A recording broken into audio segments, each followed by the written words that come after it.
The big one is, since when you really get down to the nitty gritty and you talk to like I do every day with YIP students all over the world, is what they're really afraid of is being rejected by other humans, their playing partners, the gallery, their caddy.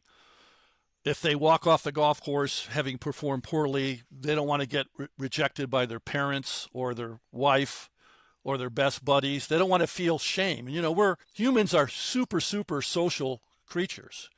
And we have a huge sort of hardwired built-in incentive to not alienate ourselves from our peer group.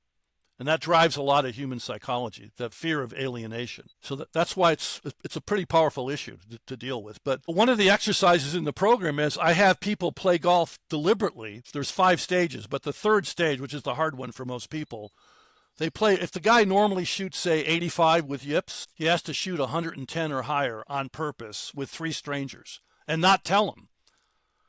So he's going to deliberately try to manufacture a bad swing or even a yipped bad swing. Now, of course, because a yip by definition is 100% involuntary when you're mimicking the yip. So let's say the guy has driver yips, and normally the most common form of driver yips, the muscles from your elbow to your fingertips tighten up right before impact. During release, your muscles tighten up, which opens the face, and you get a big block slice, typically, right?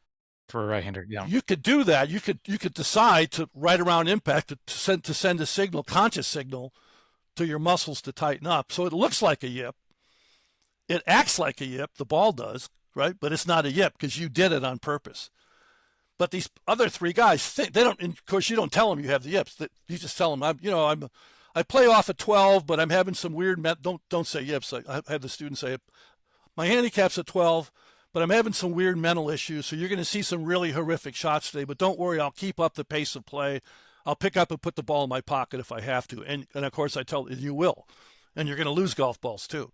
Yeah. But you finish 5 hours of playing absolutely catastrophically terrible golf in front of 3 strangers. And you suddenly realize, I'm never going to see these 3 dudes again, ever, probably, if you live in a big city. And I feel liberated from my fear of yipping. I feel liberated from my fear of shooting a high number. I feel liberated from the fear of hitting catastrophically terrible shot outcomes. So it's very, very powerful. To do the thing you're afraid of on purpose is a big part of the program, yeah?